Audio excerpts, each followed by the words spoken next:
December 7th, 1941, 06:45 hours, Opana Point radar station, Oahu.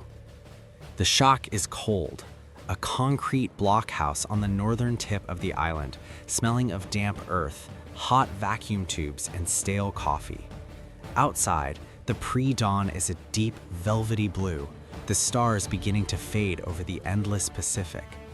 Inside, the only light comes from the soft, greenish glow of the oscilloscope.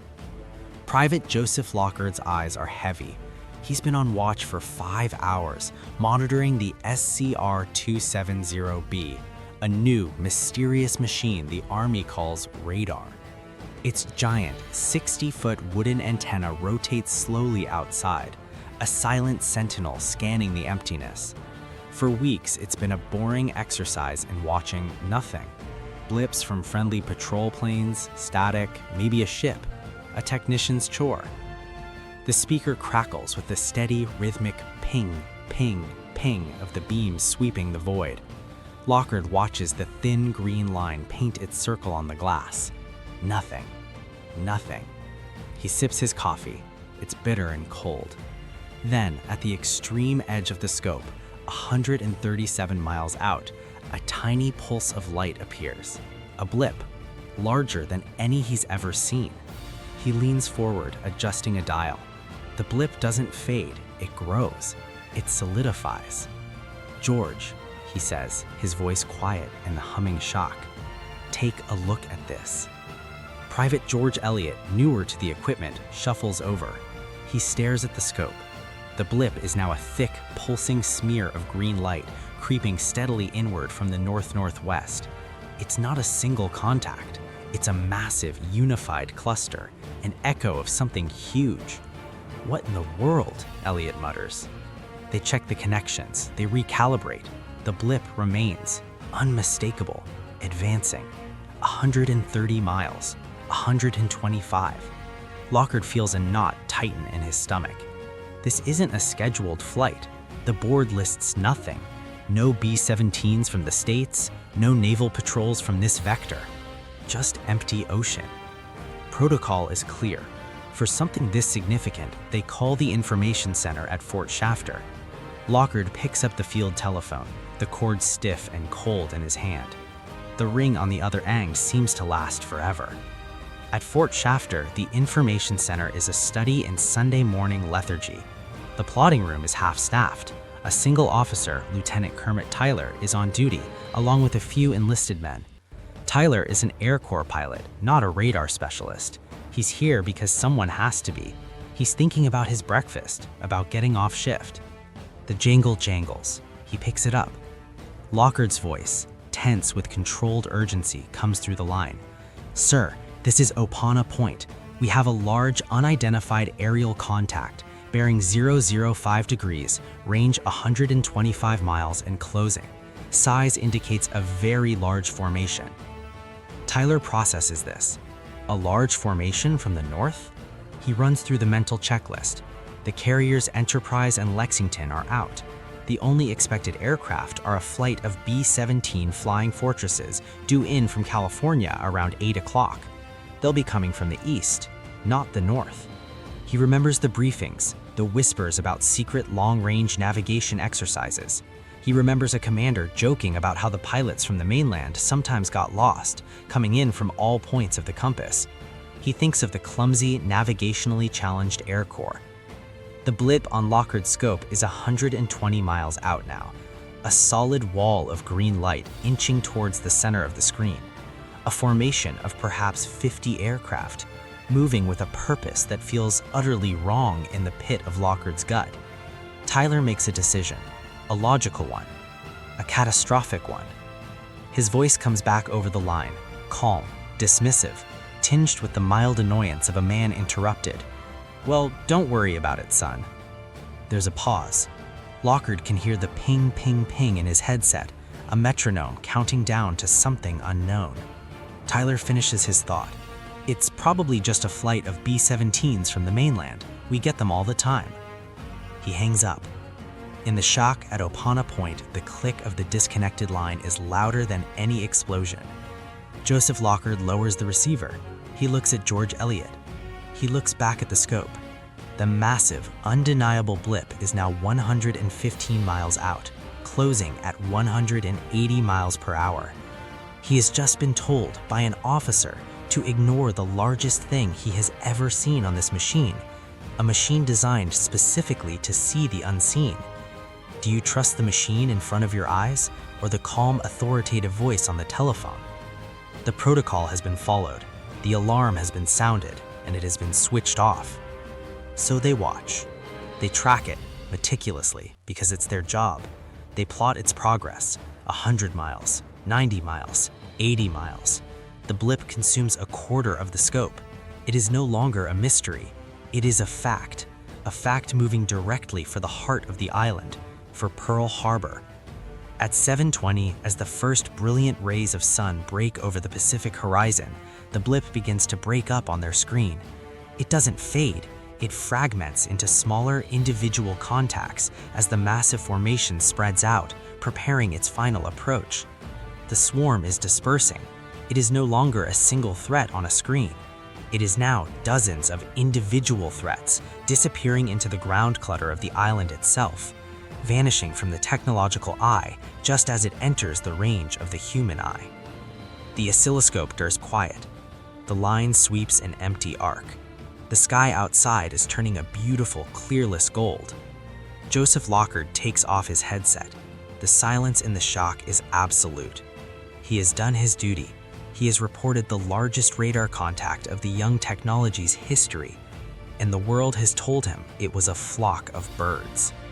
He steps outside into the warm morning sun, the tension in his shoulders slowly uncoiling into a residual dread. To the south, over the mountains, he sees a few small silver specks catching the morning light. Probably the Navy running drills, a beautiful day for it. He lights his cigarette, his hand steadying. The machine was wrong.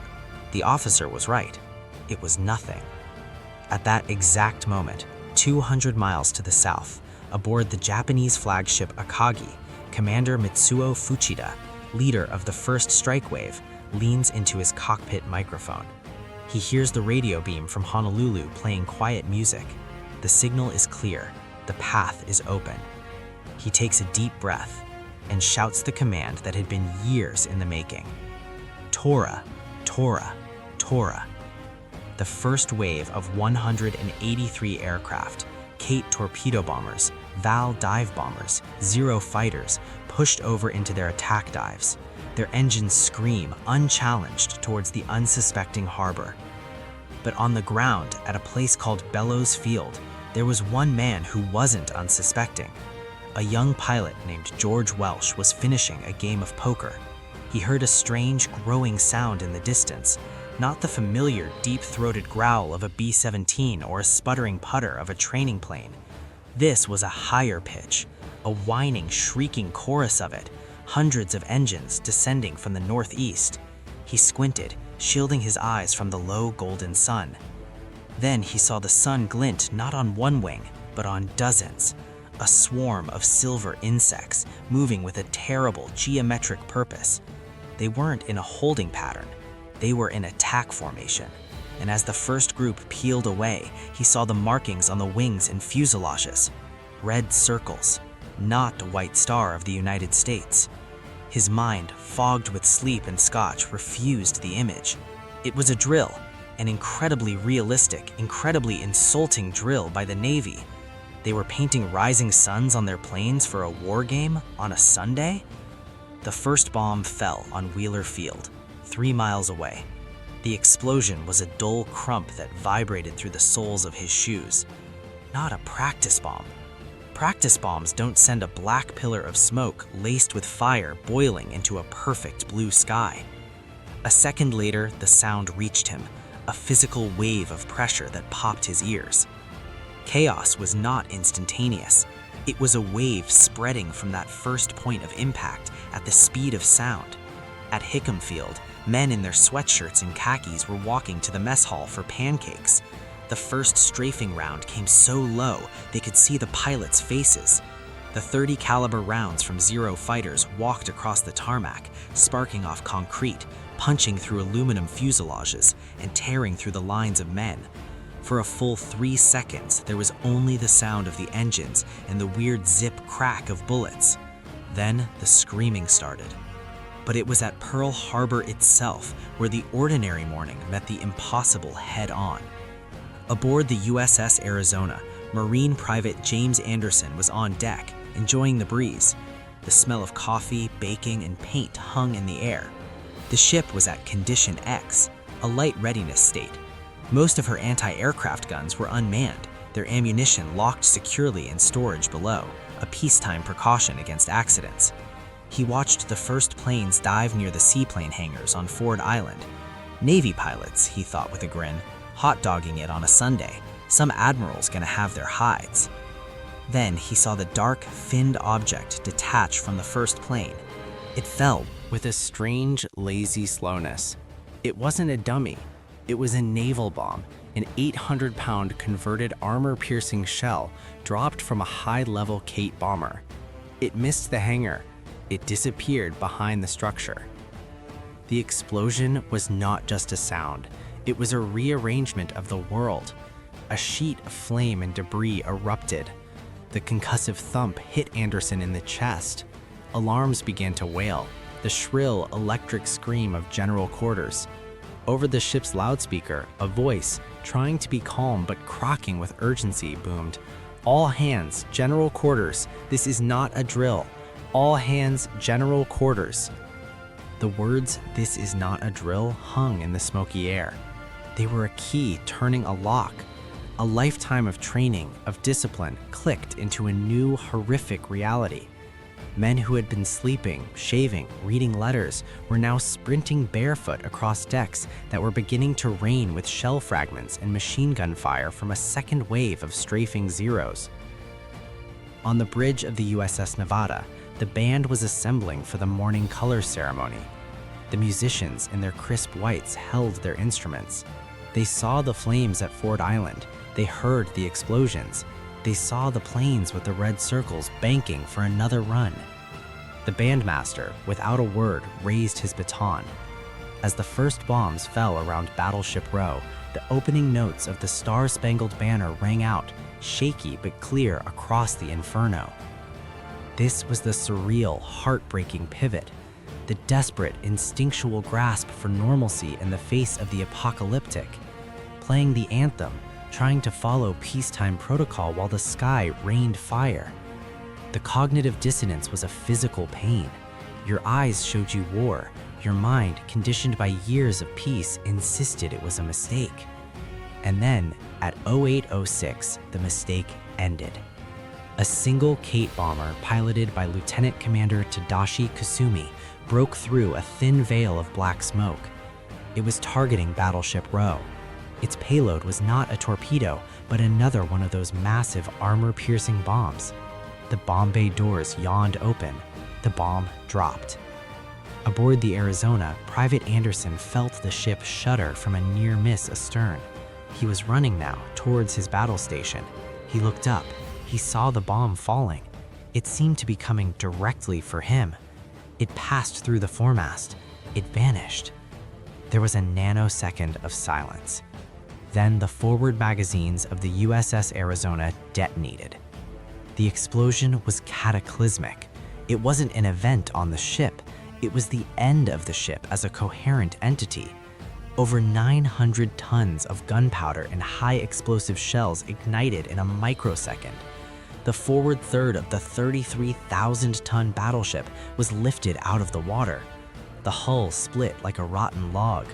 A fireball, red and yellow and fed by thousands of gallons of fuel oil, mushroomed 500 feet into the air, swallowing planes, men, and light itself. The shockwave shattered windows in Honolulu 10 miles away. It knocked men off their feet on ships 1,000 yards distant. It rang the church bells in the city. For Private Anderson and for 1,000 of his crewmates, there was no realization, no moment of understanding. There was only a white-hot instant and then nothing. But for every other man in Pearl Harbor, on the ships, on the docks, in the airfields, that explosion was the final, brutal punctuation mark, The question mark of the morning was violently erased and replaced with an exclamation point of towering black smoke. This was no drill. This was no mistake. This was a calculated, merciless annihilation. The neat lines of Battleship Row were now a chaos of fire, sinking hulks and men in the water, swimming through burning oil. The Arizona was a tomb, settling quickly into the mud. The Oklahoma, struck by multiple torpedoes, was already rolling over, her great barnacled hull rising obscenely into the air, dropping hundreds more inside. The West Virginia was ablaze, the California was listing. The beautiful, ordinary morning was gone. In its place was a new world, painted in oil-black smoke and blood-red flame. The time for disbelief was over. Now came the time for survival. And for a handful of men like George Welch, who stood watching the apocalyptic column of smoke from the Arizona blot out the sun, a new, furious thought began to beat in time with his pounding heart. Get to a plane. Fight back. But how do you fight back when your airfields are wreckage, your battleships are sinking, and the sky belongs to the enemy? Section 3. The improvised response. 0755 hours. The road between Bellows and Haleiwa Field. George Welch's foot slammed the accelerator of the red Buick convertible to the floor. Beside him, Second Lieutenant Kenneth Taylor, still in his tuxedo jacket, clung to the dashboard as the car screamed around bends, its tires scattering gravel. The air was no longer just morning air. It was thickening in an acrid cocktail, the smell of burning high-octane aviation fuel, scorched rubber, and cordite. The soundtrack of paradise had been replaced by a symphony of destruction, the crump of distant bombs, the staccato rattle of machine guns, the deep, mournful groans of ships dying in the harbor behind them. They weren't running from the attack, they were racing towards it, towards the one place they might have a say in their own fate, Haleiwa Field, a small, auxiliary airstrip on the North Shore, used for gunnery practice.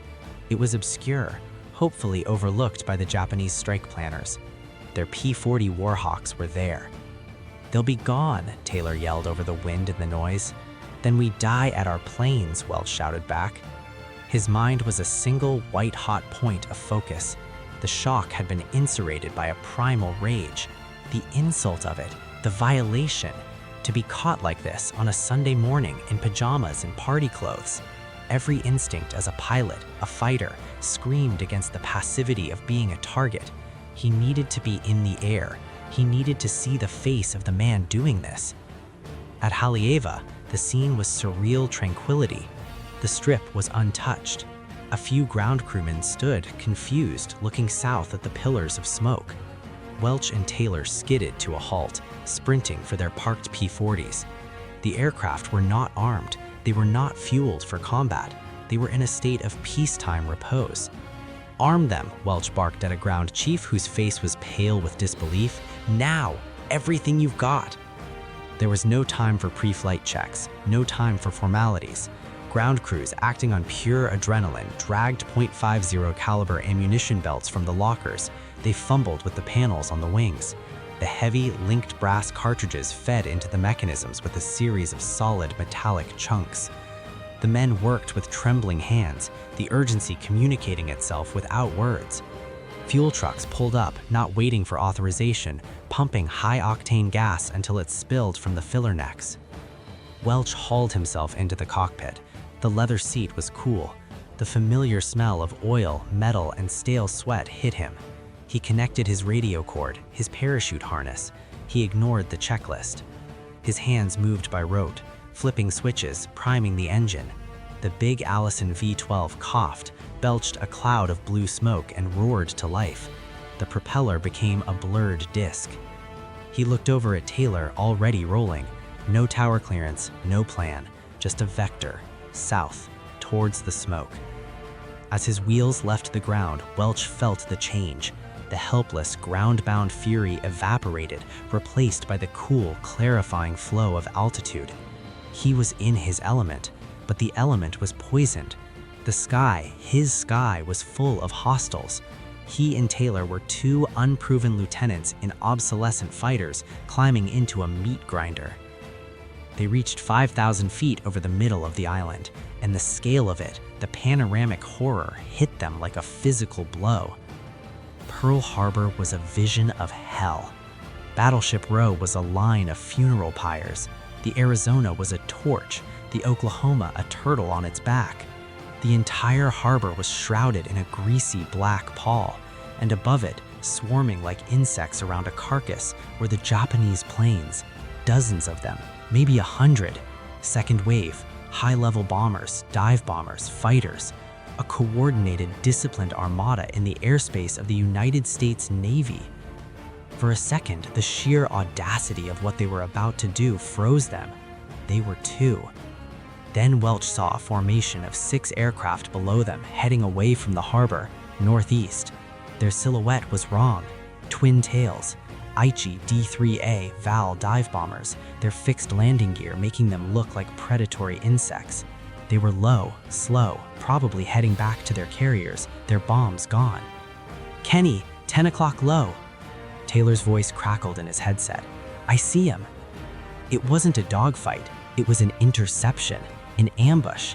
The two P-40s, high and possessing a slight speed advantage, rolled over and dove. The sun was behind them, the classic pilot's advantage. Welch's world shrank to the gun sight, the circular reticle, the glowing pip. He lined it up on the lead valve. The plane grew larger, details resolving, the red circles, the glassy canopy, the bulbous fixed gear. He could almost see the stitching on the wing. The instinct to fire was a scream in his nerves. He squeezed the trigger. The 6.50 machine Guns in the wings of his Warhawk erupted with a sound that vibrated through the airframe, a deafening, ripping tear of sound. Tracer rounds, 1 in every 5, lanced out, drawing a fiery line straight into the Japanese bomber. He saw pieces fly off the wing root. He saw the canopy shatter. The valve shuddered, seemed to pause in the air, then nosed over, a plume of smoke and flame marking its descent into the sugarcane fields below. It was not a practice target. It was not a silhouette on a range. It was an aircraft, and in that aircraft, men. The realization was clinical, immediate. There was no time for emotion. There was only the next target. Taylor was already engaged, his gun stitching a line across the second valve, which spiraled away, trailing fire. The remaining 4 bombers scattered, jinking wildly. The rear gunners opened up, their lighter 7.7mm rounds pinging sporadically off the P-40's armor plating. The sky, which had been a one-sided shooting gallery for the Japanese, now had a counterpoint. 2 angry, stinging hornets in a swarm of locusts. Welch banked hard, his body pressed into the seat by G-forces. He lined up on another valve, its pilot desperately trying to evade. Another burst, more pieces, a flash of flame from the engine, a kill. But the energy of their surprise was spent. The Japanese formation had broken, and above them, a new threat appeared. Sharp, agile silhouettes against the sun. A flight of Mitsubishi A6M0 fighters, the deadliest naval fighters in the world, peeling off to deal with this unexpected nuisance. The calculus changed instantly. The P-40 was tough, it hit hard, but against the Zero, it was a lumbering truck facing a motorcycle. You could not turn with them, you could not climb with them. You had one advantage, you could dive. Taylor's voice tight now. "Welch, Zeros, 6 high. Brake, dive, now." They shoved their control sticks forward. The Warhawks fell out of the sky, engines screaming in protest. The world and their canopies turned from blue to green as the island rushed up. The Zeros followed, but in the vertical dive, the heavier American planes could pull away. They leveled out just above the treetops, weaving through valleys, using the terrain as cover. The Zeros, reluctant to follow into the maze of hills and smoke, broke off. Welch and Taylor, hearts hammering against their ribs, found each other over the north shore. Their fuel was low, their ammunition was spent. They had just written the first tiny line in the American combat response of World War II. 2 lieutenants, 2 planes, 2 confirmed kills, and several probables. They landed back at Haleiwa on a strip now buzzing with frantic activity. As his propellers spun to a stop, the silence was deafening. Welch sat in the cockpit, the sweat cooling on his back. The adrenaline bled away, leaving a hollow, trembling exhaustion. He looked at the bullet holes in his wing, gifts from a Val's rear gunner. He had just killed men. He had almost been killed. He climbed out. A mechanic pointed wordlessly at the smoke still dominating the southern sky. The harbor was still burning. The battle, their tiny part in it, was over. The war was just beginning. But in that moment, as he stood on the wing of his scarred fighter, a profound and terrible shift had occurred in the soul of the American fighting man. The passive, disbelieving victimhood of the first hour was gone. It had been replaced by a cold, focused, and vengeful certainty. They had drawn blood, little blood, but it was their blood to draw. The question now was not if they would fight back, they just had. The next question, hanging in the smoky air as more men scrambled to find planes, to find guns, to find a way, was far more daunting. What do you do when the enemy has not only stolen your morning, but owns the sky and is coming back for the rest? Section 4, The Long Shadow. 0845 hours, the Pacific Ocean, 220 miles north of Oahu. In the cockpit of his Kate bomber, Lieutenant Commander Tadashi Kusumi allowed himself a single exultant glance over his shoulder. The horizon behind him was not a line between sea and sky, but a smudge of unnatural black. Pearl Harbor, a bruise on the perfect blue. Radio chatter from the first and second wave was jubilant, chaotic. Taihawa Taita, we have inflicted great damage. Reports of battleships sunk, airfields cratered, enemy aircraft destroyed on the ground. The returning planes formed up around him, some trailing smoke, others scarred by flak or the desperate guns of ships, but the swarm was largely intact, a victorious army of the air, returning to its floating kingdoms. Ahead lay the task force, the 6 carriers of the Kido Butai, their decks clear and waiting. On the flag bridge of the Akagi, Vice Admiral Chuichi Nagumo allowed a tight, satisfied smile. The surprise was absolute. The damage from every report was catastrophic. The American Pacific Fleet was crippled, maybe for a year. The objective was achieved. The gamble of a century had paid off. But in the warm, oil-scented plotting room of the Akagi, one man was not smiling. Commander Minoru Genda, the brilliant, driving architect of the attack plan, stared at the operational map. His vision had been a single, annihilating blow: sink the carriers. Without carriers, the American fleet could not project power. It would be a defensive, paralyzed force. The carriers were not there. Enterprise and Lexington were at sea. Saratoga was in San Diego. He looked at the reports again. The battleships were sunk or burning. The airfields were smashed. But the fuel farms, the enormous, vulnerable tank farms holding millions of gallons of oil, were untouched. The dry docks and repair facilities, the ability to heal the wounded giants, were largely intact. The submarines, the fleet's unseen knives, were unscathed and already slipping their moorings to hunt. A hollow feeling opened in Genda's stomach. They had chopped off the tree's mighty branches and scarred its trunk, but left the roots soaked in fuel and the tools to regrow it all lying on the ground. They had won a spectacular, historic tactical victory. Had they just lost the war? 0930 hours, Opana Point radar station. Joseph Lockard sat on the concrete step of the blockhouse, his head in his hands. The oscilloscope inside was dark, powered down.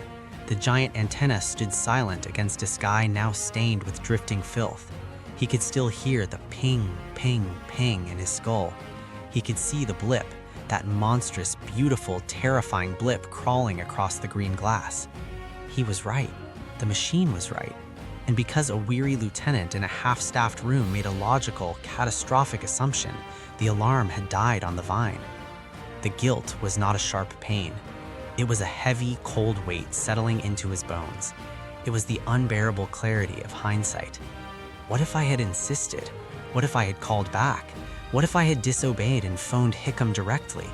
Could a single stubborn private on a telephone have changed the course of this morning? The questions were circular, useless, and corrosive. He looked south. The pillar of smoke from the Arizona was a permanent new feature of the landscape. That wasn't just smoke. That was over 1,000 men. Men who might have been at their guns, who might have had fighters in the air if the warning had gotten through, if his warning had gotten through. He stood up, his body aching as if he'd been in a fight.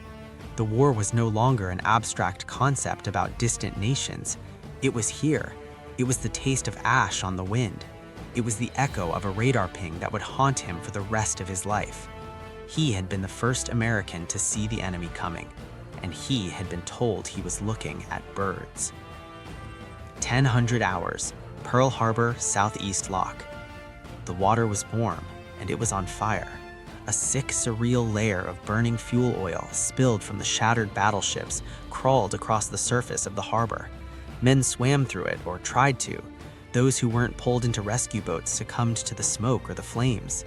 The air rang with new sounds now, not bombs, but the shrieks of tearing metal as ships listed and settled. The desperate shouts of damage control parties, the endless demanding wail of ambulance sirens on the docks. On the deck of the lightly damaged cruiser USS Helena, pharmacist mate First Class John William Finn, his body pierced by over 20 shrapnel wounds, refused to be evacuated. He had dragged himself back to his .50 caliber anti-aircraft gun mount, a position exposed to strafing runs, and had kept firing, reloading, and firing again throughout the second wave. His blood pooled on the deck around the mount. He fired until the last enemy plane disappeared. Only then did he allow himself to be carried below. His fury was his anesthesia. Everywhere, the narrative of the day was being rewritten in real time, from one of shock to one of savage, improvised defiance. The third wave, the planned strike to destroy the fuel in the docks, never came. Nagamo, cautious, victorious, turned his fleet for home. But in the ruins, America was already learning how to fight. At the submarine base, tenders were already servicing boats, sending them out to hunt. On the airfields, ground crews pushed wrecked planes aside with tractors, patching the least damaged fighters, cannibalizing parts. In the radio rooms, operators sent out the clear text message that would echo around the globe. Air raid on Pearl Harbor, this is not a drill. And in a makeshift headquarters, commanders with soot-streaked faces looked at the maps. The carriers were still afloat. The submarines were undamaged. The will to fight, born in the inferno, was now a tangible, burning thing. George Welch and Kenneth Taylor, rearmed and refueled, took off again in the late afternoon. They flew a combat air patrol over the shattered Pearl Harbor, their eyes scanning the empty sky. The enemy was gone, for now. But as Welch banked over the still-burning wreck of the Arizona, the sun glinting on his canopy, the emotion crystallized. The grief was there, vast and deep. The shock was there, but beneath it, forged in the fire of that morning, was something harder, something permanent. They had been sucker punched. They had been humiliated. They had lost brothers. They would not lose again. The last light of December 7th bled out over the Pacific, turning the smoke above Pearl Harbor a bruised purple. Below, in the oil-fouled water, lights from rescue boats played over the faces of the living and the still. The fires would burn for days, the funeral pyres for weeks, the memory forever. A single scorched leather flight shoe washed up against a dock piling, empty.